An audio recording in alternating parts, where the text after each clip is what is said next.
All right. Well, I didn't give you much direction, Mike, but hello. Because I just said I want to talk about Raishan. British? Do you want to... What am I doing? Do you want a monologue? No, I want to know, because you've seen a little bit of my reaction, but I have to avoid your videos for potential spoiler reasons. So yes. I haven't actually gotten to give my opinion on the drop yet to the audience. I was so focused on kind of the initial rush of everything that I didn't have it actually say oh, I like it for these reasons or I don't like it for these reasons. So what did you think? I mean, quite frankly, one of my favorite things about it is the tonal whiplash from the way the previous episode ended.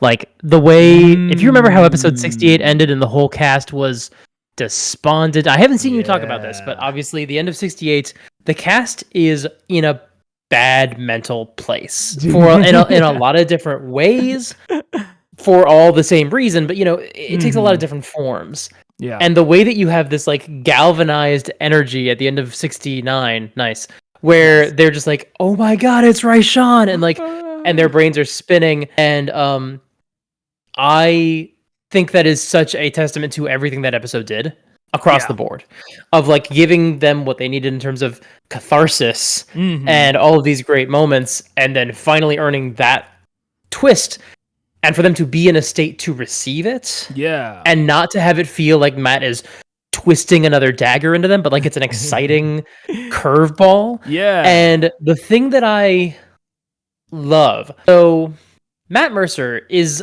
very cards close to the vest most of the time. Yeah. He is not someone who tends to break kayfabe and explain things. It's very rare for him to tell the party, oh, this meant that. So when he took the time after that session to say, yeah, there were some holes in assumed story, that he has to get out ahead of Twitter, right? He has to get out of it ahead of the people saying, hey, dummies, you forgot about the teleportation circle. Right. Or It's better to address that live on the stream than have their inboxes and feeds flooded for the next week. Right. But I still think it's really, really, really, really smart to say that. Because what was the first thing Travis said after that? When Matt said there were some holes in assumed story, Travis shouted, he's been this way the whole time? And the answer to that is, yeah. And now you know that. And now for the next week, as you prepare to talk to Raishan, you can start running through your mental conversations you had with... Because the really only time they talked to Assume was in episode 64. Right? It was right before they went to Draconia. Yeah. And then they went to Ankarel, but they didn't, I don't think, talked to Assume before the Ankarel trip. Yeah. And then they obviously haven't talked to him since. I went back and rewatched that conversation because I picked up on the teleportation circle bit, but unfortunately, I do not know nearly enough about D&D Dragons. I have discovered. Here's the thing. I think that this whole first campaign especially is a tour of Matt's favorite things from D&D.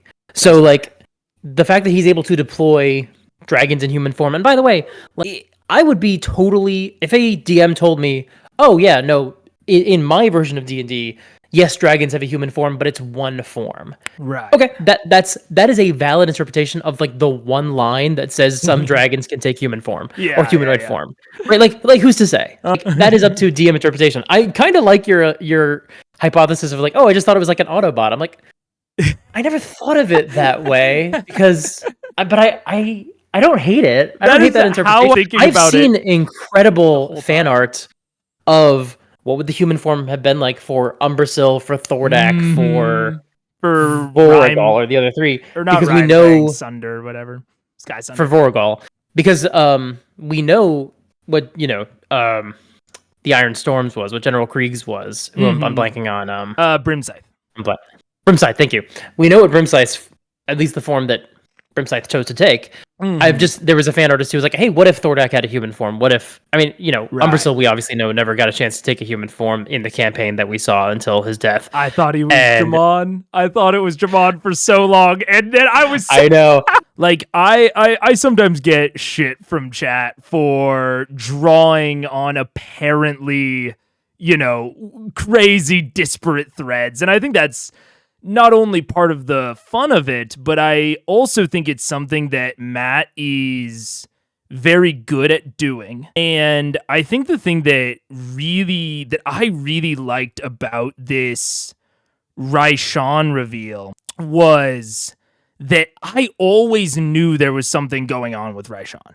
Always. Yes. I did not connect what it ended up being. But I said multiple times throughout, I was like, where is Raishan?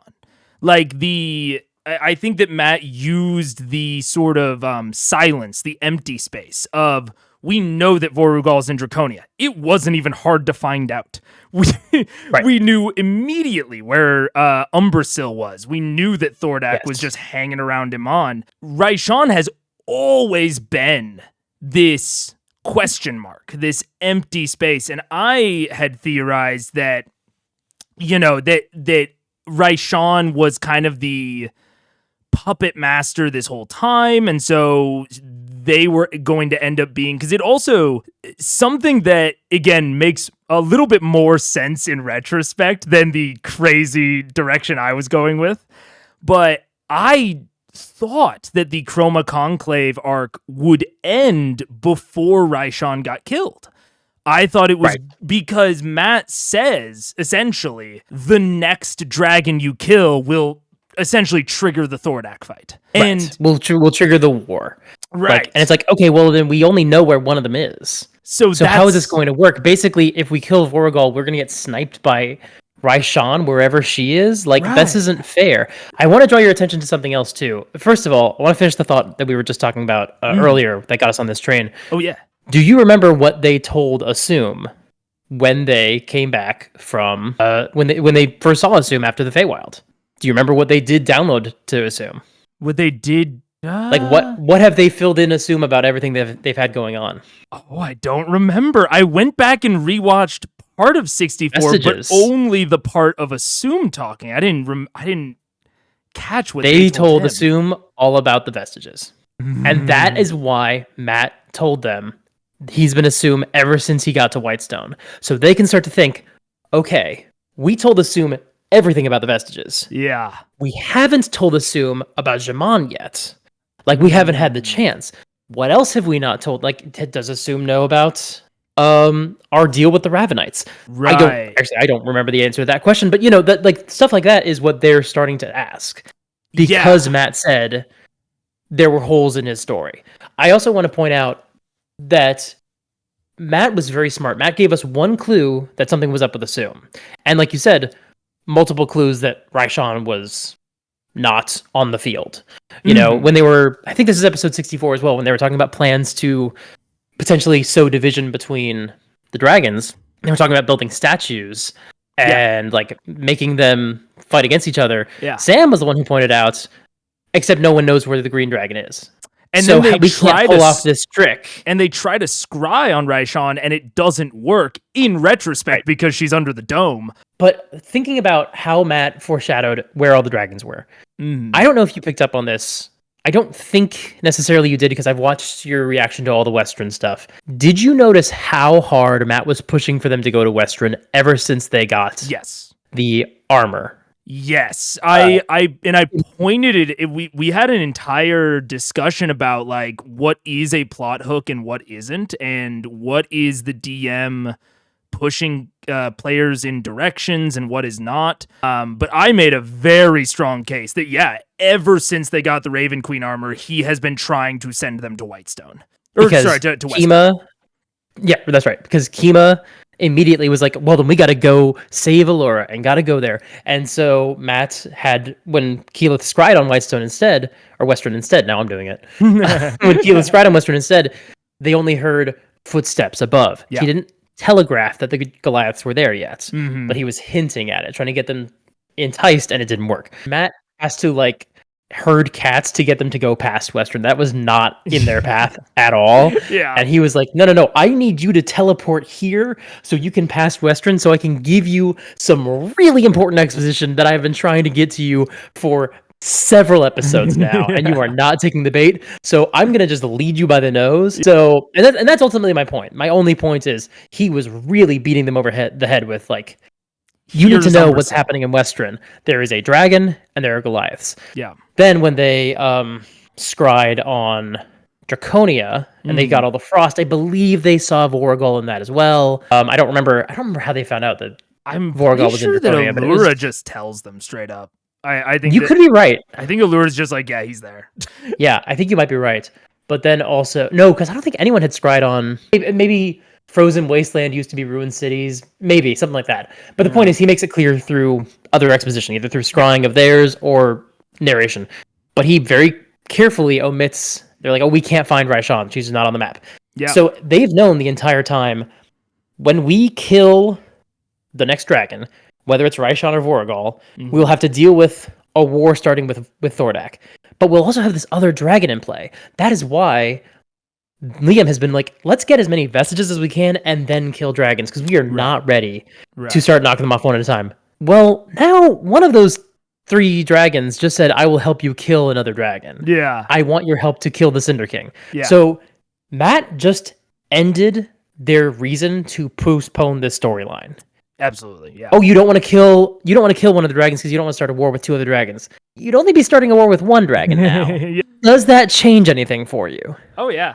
It's also very similar to when they were so hesitant about attacking Umbrasyl until they got the herd on their side. Because it's like, and I made the case at the time that I don't think that the herd actually having that thing on their side, I don't think it tipped the scales as to whether or not they could take Umbrasyl, but it psychologically made them feel like they could take Umbrasyl because they gained this big temporary. There's a lot to discuss about that because I think Matt was steering them into a fight with the lair, and they were like, no, let's ambush it outside of the lair because the lair actions. And Liam and Matt were like, okay, but he can fly. What are we doing about that? And they kind of just talked Liam into, they didn't really talk Liam into it. They just outvoted him, and Matt was like, okay, yeah, you want to fight him in the open air? Go ahead. You do you. Yeah, he will not have a ceiling above him, so go for it. Yeah, but now again, and thinking of the Umbrasyl ambush, Matt does not want to just repeat the exact same thing that happened with Umbrasyl. Yeah. Right? I'm not saying because it didn't go well or anything like that. Just you don't want to just do the exact same story again. You don't want to have the exact same. Can we have him land on a trap and have the trap attack him and lock him in place? 4 to 5 of basically the same enemy. I know that different colored dragons are different, but they're only so different from each other. And keep in mind, there is no roof above Voragol. That layer does not have a ceiling. Yeah. So you have this whether they fight in the layer or not, doesn't change the math in the same way that it did in Umbrasyl. But now you have a new wrinkle. Yeah. Right? Yes, they will potentially, as you said, be able to convince themselves to now be ready to take on Voragol. But now they have a new dramatic question, and it's not, can we kill Voragol? It's, are we going to work with this green dragon? Yeah. Are we doing this? And I think this is very different, and something to keep in mind is that almost sounds like a repeat of what happened with Clarota, right? Are we going to work with this monster to take down the worst monster? Yeah, but I do think Clarota didn't work with Kavarn, right? And there's also Clarota didn't kill Kima's friends. Yeah, there's a big power dynamic difference of Clarota was an outcast, basically starving in a hole, and Raishan, with what little I've even seen, immediately made it clear, hey, I could have killed you guys so many times. Yes. So there's honestly that is an immediacy of there's I think an immediate amount of benefit of the doubt with Raishan compared to even Clarota. Yes, but I also think there's a lot more of they talked themselves into, well, Clarota's not such a bad guy because he wasn't the one who attacked Kima's people. He's not working with Kavarn. It's true. He only eats what he needs to do to survive. That's true. There's more question marks with Raishan, but also Raishan opened the door that caused the death of keyless people. Yeah, we've right? seen And you it saw very that moment in direct. Marisha's face. Yeah. Like, you saw Marisha's face of, like, I want to punch my boyfriend Matt Mercer in the face because that's my stand-in for Raishan. Like, Right. she was ready to leap across the table at an imaginary figure. So, and that is going to be, and so this is me asking you a question. If you were DMing that scene, next scene, it opens up. How do you approach that? How do you say, like, let's assume you do want the party to work with Raishan. Yeah. Right? What's your tactic? Is it, like, how do you approach it? Just open sky. You're like, okay, I've set up what I've set up. Just assuming you know what the players know so far. Right. Maybe, like, they know some other stuff's going on with Thordak that they don't really know everything about. I think they figured out the soul gem, right? There's a soul anchor and a heart gem. Yes. Allura has used multiple terms for it, but the thing embedded in his chest, they don't know what it does. Yes. Allura that's what I thought. Binds him to the elemental plane of fire, but clearly not. Right. I think that this is it is a very different situation. And I think that it is ultimately, to me, it is not necessarily like a moral dilemma, but it is a what is more evil dilemma. Like so in a way it is a moral dilemma. It is what do you consider more evil? Yeah. Because and something else that occurred to me just now that is worth considering as well is Clarota didn't approach them. Right. That is very fair. They saw Clarota and seized an opportunity, and they had an opportunity to walk away. Right? They were given an out by Kima. Yeah. And both Kima and Clarota were like, "Listen, you have to choose one of us." And the party brute forced and was like, "No. We don't want to choose. Right. We're gonna make you guys work together. We're gonna hash this out." Which is just one of my favorite sequences of the early part of the campaign. Yeah. Because it literally split the table. Like, it literally divided the group in half. Yeah. Of, like, who was going to go for which side. Which is great. Evidence of a great dilemma. Yeah. And it's almost table by table. Like, if you flip the position of, I think it was, I think if you'd flipped Orion and I want to say, Laura or Liam. I think it was Liam. If you'd flipped them on different tables, it would have been exactly opposite sides. Yeah. But anyway, so you're running the scene. Yeah. You're realizing that this party is really dragging their feet on killing the dragons. If you introduce a draconic ally, they're probably going to start moving a little faster. They're going to be a lot less reluctant to start this war if there's one less obstacle in the way. Absolutely. But the party has some trust issues with NPCs in general and these dragons in particular. How do you handle the next session? What do you do? I think that Raishan needs to give before they get. Because they are coming at this of Thordak has been described by Raishan impersonating Assume as crazy and maniacal, and like it has been sort of, in my opinion, implied that Thordak is a little bit insane. Not just like crazy in the generic evil way, but like actually maybe losing it a little bit. And so I think that in my head, Matt is sort of setting up two different evils of Raishan made this all happen. I still consider that Raishan is probably a puppet master of some sort. And then you have a much more almost elemental, almost like bestial, natural evil of Thordak. Sure, is, I see what you're saying. Almost just like an undirected apocalypse. Like, he doesn't seem to have any sort of plan that I can gather, and that I think the party can probably gather. It seems like from every report we've had, he's just gathering gold in the middle of Amon, and that's kind of it. Which we've talked about, or at least I know you've talked about, and it is sort of the problem with static villains in one place. Is like, well, what's the ticking clock here? Really, I think that Matt has somewhat, I don't want to say solved, but has sort of addressed it in that, and it's something that I thought was very cool, is that it sounds like Iman is slowly transforming into like a volcanic wasteland, which, given their emotional attachment to Amon, I think is enough pressure. But again, it's this very natural kind of destruction and force. Whereas Raishan... clearly has plans. Like, I will also point out that there's ticking clocks with the hordes that people are gathering, because we saw this with Western. What really got the players motivated to keep fighting was, the horde is getting so thin that Umbrasyl just stole a Goliath, like, as part of the payment. Yeah. And no one ever said this, but I had just said this thought right now, which I can't believe no one said, and I can't believe it didn't occur to me over the past several years.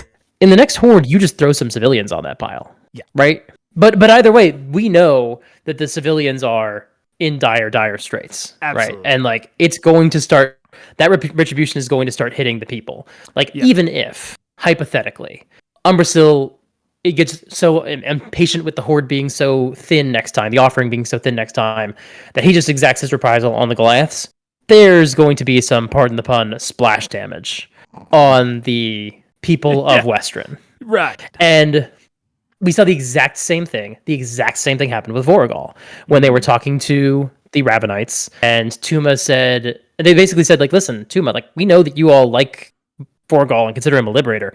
You didn't know what happened in Western. And Tuma's like, yeah, I've been worried that could happen here too. And that's what got Tuma on their side, right? Yeah. And it wasn't like Tuma was, clearly with Tuma's ultimatum, they're not 100% cool with Vox Machina when they were like, listen, don't leave us out to dry or we will report on this Whitestone place you talk about. Right. But they still were like, we need to deal with this dragon sooner than later because the population is going to suffer. Yeah, and which I no one's really talked about it because, quite frankly, Amon is considered to be so wealthy that I think that the clock is a lot longer. Yeah. But that will clearly still happen to the people of Amon too, and it's kind of wild that no one's brought that up. Well, I think I kind of consider that a little bit of a failing of Matt to point it out. Yeah, and honestly, the players, there's 8 players. They haven't made the connection either. 7 players. They haven't made the connection either.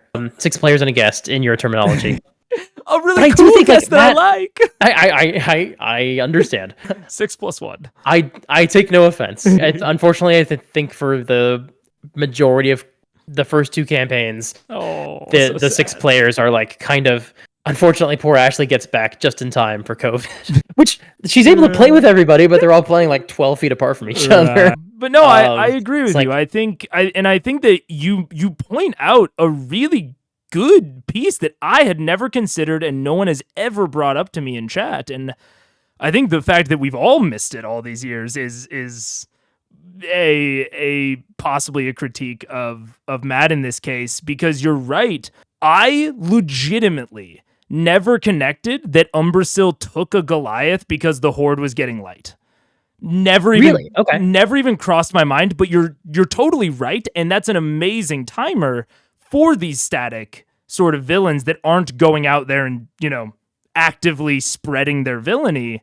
And I think that sort of update is what I would need, even and someone to point out the progression. Like if assume asterisk had come back and said, like, the gold coffers are running thin. He took someone this time, and next time I think he'll take more than one. That sort of, just that sentence alone could show them what the progression is the longer they take, because I've always, not always, but I guess most of the way throughout this arc, there's been this dissonance to me of all of the tones of the arc tell me that this is urgent, that this is a very bad thing, that they need to stop now. But I haven't actually seen any consequences of them just fucking around with vestiges for a while. And I will give a defense of Matt, because I will say that he illustrated Umbrasyl took a Goliath, and the players drew the conclusion that the reason this is valuable information is because they could use it to flip the Goliaths against Umbrasyl, which is a completely valid and turned out to be completely correct interpretation. Like, the deal was wearing thin. Right. He didn't push the issue that much further. There's clues in there, but everyone is so locked into the mindset of, including the audience, but the players in the audience are all locked into the mindset of, how can we get rid of one of these 2 huge problems in Western, right? We have 2 mammoth issues that we're dealing with. and we can use them against each other. We have to be able to use them against each other in some way. And they're so locked into that I think they start to miss things like why exactly, like Kevdak was told Grog when Grog said, like, listen, you're bending the knee, and Kevdak said, I'm gonna deal with that, dragon. Don't worry. Okay. Well, obviously it's masked under the posture of Kevdak, but that is an acknowledgement that this is not a status quo that can maintain for long. But it's being framed through the perspective of, can we turn the Goliaths against Umbrasyl, and not can we save the people from Umbrasyl? That's acknowledged by the players, but it doesn't feel as prescient because it doesn't feel as much pressure because the emphasis is so much on how can we deal with these Goliaths, because they're the big thing we need to deal with right now so we can get the gauntlets, because that's our like short-term goal.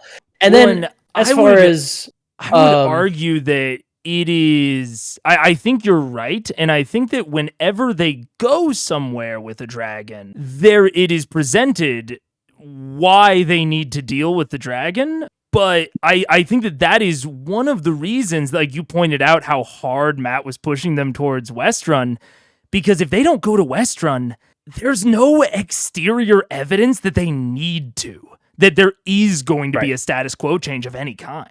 It's only once they get there that they maybe learn about it. And then with Vorgal, they were able to negotiate for like 2 weeks, right? A 2-week break, which so they can go collect more vestiges. I really, really liked that. Right, but and we can sit here and go, well, why is there allowed to be such a deadline? Well, the population of people who had gold was basically obliterated in Draconia. There's a lot of unclaimed treasure. It hasn't hit the Ravenites yet. Yeah. Like, it fully hasn't impacted them yet, and it's not going to. Yeah. For a while. Until they finish dealing with the ruins, which is going to take a while. A while. Oh, I loved the 2-week deadline. I had nothing but praise for it, because I said, in D&D terms, 2 weeks is a long time. In D&D adventuring terms, I don't want to say that's an infinite amount of time, but it's enough time to basically accomplish anything they want. They just kind of have to choose. But I will say they've probably spent about 5 or 6 days since then. Yeah. So they are running out the clock. Yeah. But I also appreciate that it wasn't a 2-week deadline. It was a shorter one. I don't remember what it was. Maybe a week, maybe 10 days. I don't remember. Like that, And they negotiated for more because they were like, well, we don't have, maybe even 5. I don't remember. Yeah. But I definitely remember that they were like, we need more time. And Matt was like, how much time do you need? Because Matt is like, what guys, like, for real, we've been in the Chroma Conclave arc for a while now. Like, we've been in the Chroma Conclave arc since March. It's almost October. Like, when are you guys going to start killing some more dragons? Well, and that brings me back. That brings me all the way back to the original question of how would I handle this next session with Raishan. Is what we have set up, I think, with Thordak is, again, this almost mindless evil, this almost mindless disaster. Whereas Raishan is evil. Like you said, Marisha wanted to jump out of her seat. But not only have we established that Raishan can be reasoned with, Raishan has actively held back, ostensibly hurting them or interrupting them or interrupting their goals in any way. And Raishan knew when they were gone and could have been messing with Whitestone this whole time and hasn't. But even in that, we're setting Raishan up as calculating. She has waited for her moment to approach Vox. And I think that the last thing, I think even if you do all of that, Raishan needs to have something to offer. Because I think there's some amount of question as to, okay, do we want to go against the potentially stronger but less intelligent, probably, evil force, or do we want to go against the weaker but more intelligent, right? That's a decision point. But at first you're going to have to do both if you want to go after one. But I think that if Raishan has something to offer them, which I would say, and it's hard because I'm not behind the screen, I assume that Raishan knows something about the larger picture of what's going on. Because in my mind, I know that I reach for these grand theories sometimes, but what? But to me, there is something going on here. The temples and the siphons, the thing below Whitestone, the ziggurats. There is something going on, and clearly Ripley was looking into it, and seems like was making more progress than Vox was on it. And if Thordak isn't involved, I would plant Raishan with information regardless. I would Do you think, plant her the big selling point for working with Raishan is going to be intel? Yes. That is where I would go with it. And then I think that it still becomes a decision, but I think that it gets them through the first conversation with Raishan without them immediately wanting to go murdering if she's offering intel. And then they will probably, what I would expect the players to do is go and have a conversation of, are we actually going to work with Raishan? Are we going to try to deceive Raishan? Do we take the information and then kill her? Right. I think that it provides a substantially more myriad options and just keeps them in conversation with Raishan so that Raishan can continue to prove herself in whatever way you want her to as a DM. If you want to prove her untrustworthy, you can do that later. If you want to prove her more trustworthy, reformed even, maybe she's on a redemption arc. I doubt it, but I don't know. Then you've given yourself time by holding that information a little bit over their heads. That is what I would do. It's basically a delay tactic. Now I'm going to ask you. You often talk about how Matt has great storytelling sensibilities. I think so. I want to see if we can. Timing. I 100% agree. Yeah. I want to see if we can flex yours a little bit and get you thinking like Matt Mercer. What do you think the party like? And I'm trying to ask this in a question where, like, basically, you said there's a couple different options for Raishan. She could be seeking redemption. She could be having her own plan. Mm-hmm. What would you do if you're Vox Machina's DM and they're at this point in the story? What do you think they need right now? Like, I'm trying to ask this, chroma. They need to kill Thordak is what they need to fucking do. They've been to do that. So, what version of what motivation do you give Raishan to make that palatable to the party? I'm not asking this as a leading question. Right. This is not me asking like a right answer. Like, can you figure out Matt's riddle? Right. I'm just wondering if you can start like thinking about, like, you're sitting there. The Chroma Conclave arc has taken a while. They've taken a lot. They did a hot tub session, which was fun and really lovely session with Patrick Rothfuss. Like, that was a great game, but the story didn't move forward. They did the after Vex died, they had a break session then. Like, they've had a couple break sessions in there. They've had some side quests. They went and got some answers from his Sphinx. Like, there's been reasons it's taken so long. Sure, yeah. They're also gun shy. They really want to get these vestiges before they fight these dragons. And you want to get them kind of an infinite amount of vestiges. They learn about new ones all the time. Not all the time, but they have learned about new ones twice. So it seems like if they only go and get vestiges, it will never end. So how do you what do you have Raishan? What is Raishan motivated by to help make sure that party gets moving? I've thought since before the Chroma Conclave. At first I thought it was Umbrasyl, but now I truly think it's Raishan. I have always thought that there is some connecting tissue between the Chroma Conclave and Vecna. And I have never once thought that it was Thordak. Okay. For a long time, I thought it was Umbrasyl, and now that Umbrasyl's dead.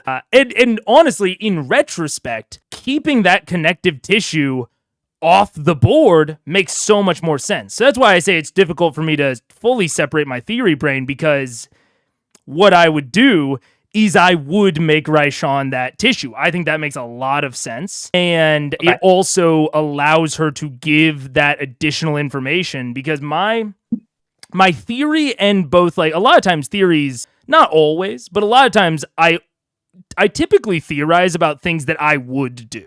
Like versions of the story that I would legitimately implement. Sometimes not, but in this case, to me, it seems like whatever is going on with Thordak, whatever released him from the elemental plane of fire, which Raishan was literally involved in some way. Yes, she opened the portal, but that's the only literal action that we know, but she was clearly involved with bringing him back. Either she was working with someone else or she figured out how to break his bind to the elemental plane of fire. So she knows something outside of this. I don't think that Thordak has been pioneering this whole thing. Okay. And so I think that it makes a lot of sense if Raishan originally brought Thordak back thinking that she would basically be able to puppeteer him, but his mind is too far gone. And that was my next question, is when you say she's the mastermind, are you thinking she's power behind the throne, or are you thinking that she's like the girl handling the logistics while he's doing big picture dictation, and she's like, okay, I'll figure out what she's you want. Power behind you told me what throne. you want and I'll go do it. I think he's a figurehead, he's a thug, he's muscle, I think. Okay. And he's also the one You're that thinking takes this is The Dark Knight Rises. Uh-huh. Yeah. Everyone's favorite storytelling trope. Yes. And so I think that she will come to the party and say, hey, I was a bit evil. I admit it. Okay. I was a little evil for a little bit. Whatever. But I was going to be much more selective. I was going to be more controlled. And the moment he was back on the material plane, something happened.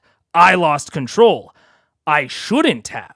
I think she's going to raise a new question about what's happening. Okay. So saying I think she will lay out the plan. I think she will tell Vox how she got Thordak back, but interject that something went wrong. Something got inserted in the process. Something broke. I don't know what happened. But he came back different. And I did not. And the moment he was back, everything went wrong, essentially. She's like, it was not supposed to go down this way. It was not supposed to go down that way with Amon. It was going to be much more. I think even if she's lying, I think she will say I was going to be a bit of a tyrant, but I was going to be a much more peaceful tyrant. I'm looking around. I know that this can't last forever. The way that Umbrasyl, Vorugal, Thordak are handling this is not sustainable. I think she's going to hit on the very thing that you're identifying as a timer of the gold reserves are running out. They're starting to take people. She's like, that's not how you run an effective, not democracy, an effective dictatorship. Dictatorship, yeah. She's like, look, I was going to be a dictator, but I need something. I was going to be chill about it. Yeah, I don't want to rule over Ash. And so she's like, look, it's my mess, but I need your help to clean it up. If you help me, I'll point you towards this other evil, and I'll go into the sunset. I'll do what Percy wanted Ripley to do. I think she goes, I'll peace out of the material plane. Hey, I tried. You got me. I'll peace out after this. This conversation you're describing sounds... Have you watched Buffy the Vampire Slayer? I have. It reminds me of the deal what you're describing. I'm not saying this is exactly what happens in the next episode. What you're describing sounds a lot like when Spike teams up with Buffy at the end of season 2. Absolutely. When he says, every vampire talks about destroying the world. Most of them are never going to get around to doing it. Mm-hmm. I like the world. I don't want it to get destroyed. You've got dog racing and Manchester United. Precisely. And you've got all these people walking around that I can just feed on whenever I want to. So I'm going to take Drusilla and leave and help you kill Angel, but I'm not going to get in the fight, and you do you with Angel. So so that leads me to my next question, because I'm thinking of Spike, and I'm like, oh, did he ever fight Angel? No, he didn't. What does Raishan offer the group tactically in this? If you're running the game, how does Raishan handle that part? Secret weakness. I'm a big fan. Okay. Have you ever played Paper Mario: The Thousand-Year Door? No. The very first villain is a dragon, funnily enough. Okay. And the dragon hates crickets, gets nauseous at the sound of crickets. And in the first chapter, they introduced that there's this fun little cosmetic thing that you can do where you can attach a badge to your attacks that changes the sound of your attacks. And it just so happens you can find a cricket badge that turns your hammer attack into the sound of a cricket. And that is Hooktail's secret weakness. I would not have it be as, like in Thousand Year Door, it's a kid's game that basically solves the entire fight. I wouldn't have it, I wouldn't go that far. But I would have her give information. Again, all intel. I think that anyone that is essentially contacting them as a double agent, I think it makes the most sense for their main contribution to be intel. I think that isn't necessary, but I think it works the most within the trope, and I think it's what the players will trust the most. I think that if Raishan just comes to them and says, I'll help you in the fight, I think the players will be skeptical of that. I think that they think that she's trying to lead them into a trap if she offers just to come with them. I mean, that is an excellent point. I'm sure they're wondering about as well. Yeah. In the week gap in between sessions, I'm sure that occurred to them. Yeah. So it's more intel. But as we pointed out at the beginning, she had a lot of opportunity to fuck with Whitestone so far. She did. And this doesn't mean that she hasn't. Mm-hmm. But she's had free run of the place for like 5 days. But if I'm getting in my players' they didn't come heads, back to it burned down. Yeah. Which is something. If I'm getting into my players' heads and she just says, I'll just walk up with you and like help you out in the fight, in my head as a player, I'm like, trap. If we come back and see Whitestone burned to the ground, we're going to be more careful, and ultimately we're the prize. So she is not burning down Whitestone to win our trust so that she can bring us into a trap. I'm still going to be thinking that if she gives intel. I might be thinking that it's bad intel. But I think that's less of a chance of that. And that's Matt's challenge right now, right? It is. I think without saying anything, if you're running a bad guys flipping to the good guy side, the big question there is, how do we like do this in a way where it's actually going to feel trusted? I mean, like, there's a reason why the trope in movies is always the bad guy flipping in the moment, right, and rarely coming over to work with the good guys in advance for an extended period of time. Like, Spike is kind of the exception in a lot of ways, whereas most of the time it's Darth Vader or Kylo Ren. Like, this has gone too far. Right. I'm just going to flip on them now, and now we don't have to handle any of those logistics. Yeah, because I've already you're going to trust me before the battle or any of that stuff. I've already taken the good guy action, so you know that I'm going to. You don't have to trust that I'm going to. So she needs to give them verifiable information as well, because you're totally right. If she just gives the weakness, it's still probably a question mark. There needs to be verifiable information that is immediately. Don't say I was right. It's gonna make your audience think that I told you things.